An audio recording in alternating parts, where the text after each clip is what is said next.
In this fourth and final industry video, we will look at the specific competitive environment, delving deeper into the industry forces that drive industry profitability. And we'll continue to provide more detail about the industry factors specific to the various industries that drive firm profitability because of their membership in certain industries. The main framework we will use for this is called Porter's Five Forces. And the goal of the Porter's Five Forces analysis is to understand changes to industry structure and the implications of that industry and those industry forces for firm profits. We're trying to identify the most important aspects of a competitive environment to understand what drives industry profitability and therefore how to protect industry profits. Doing a Five Forces analysis is the starting point for developing a strategic position as we are trying to understand the potential opportunities and challenges within industry and identify the most profitable segments that we can focus on. Our goal in a Porter's Five Forces analysis is to understand the most important forces which drive industry profits. You can see in this graph the five forces. They are threat of new entrants, the bargaining power of buyers, the threat of substitutes, bargaining power of suppliers, and the rivalry among existing competitors. What we want to do is look at each one of these forces and identify and rate that force whether it's strong or weak. A strong force reduces the profit potential in the industry, while a weak force increases the potential to earn profits. So for example, if the threat of new entrants is strong, that means it's going to be hard to hold on to the profits within the industry, reducing industry profitability. We'll now go on and identify and define a little bit further each one of the five forces. The first force is the threat of entry. And really the goal here is if the industry is profitable, is the firm or the group of firms able to keep out competition who will eat away at those profits? And the goal is to try and limit entry.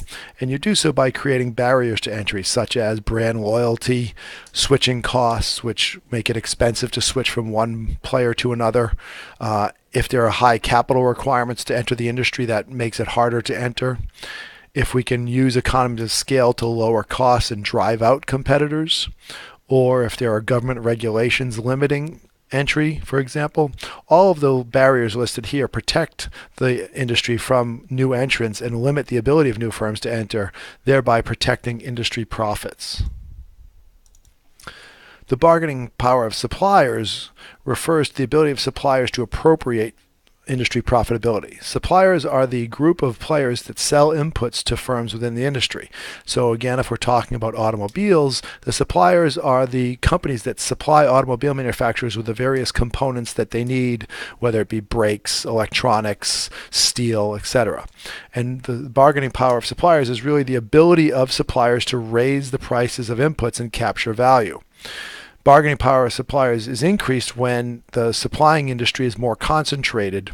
It's based on the number of suppliers and whether firms within the industry that we're talking about have switching costs to change suppliers, and possibly the existence of other substitutes. Or can the suppliers vertically integrate within the industry? Again, the goal here is if suppliers can have power to increase the prices to players within our industry, then they can reduce our profitability by forcing some of those profits into their own pockets. Similar to the bargaining power of suppliers, we have the bargaining power of buyers. The buyers of the firm's output, whether it's a good or service, do they as a group have leverage to maybe take away some of the pricing power of the industry? And so we'll look at things like the size of buyers or the number of buyers or whether the product is standardized or not.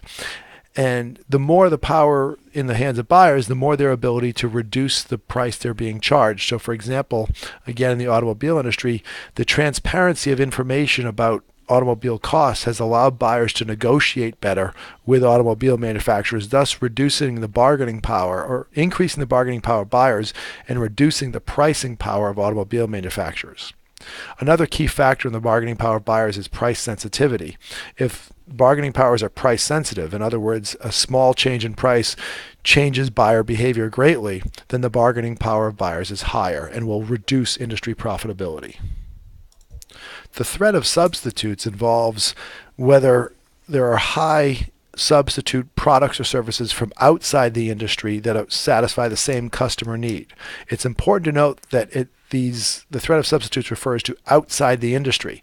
So McDonald's and Burger King are not substitutes for each other. They are competitors. A substitute for the restaurant industry is more about consumers being able to purchase ready-made meals at supermarkets. That's an example of a substitute because it's outside of the restaurant industry. These substitute products can create a price ceiling and therefore reduce the profitability of an industry. A stronger threat of substitute means there is an attractive price-performance trade-off between the substitute product and the industry's own product, and low switching costs. So it doesn't cost me much to switch to the substitute, which comes from a different industry.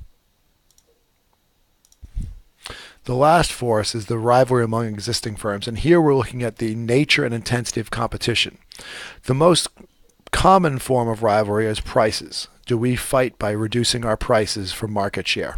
Additional forms of rivalry might be new products or services. Rivalry goes up or down based on the industry structure, which is why we talked about that in an earlier video, but as well as what's happening to demand, the nature of exit barriers, and how committed rivals are to staying in that industry. Price competition is the most dangerous of the forms of rivalry because it immediately impacts our profits and our margins. Thus, we're looking at it when we assess rivalries high or low, we're looking at relative to other industries, do firms compete based on price, which would therefore reduce industry profits.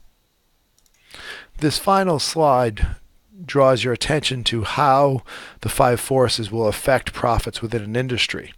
Again, using the value price cost framework, profits come from the difference between prices and cost.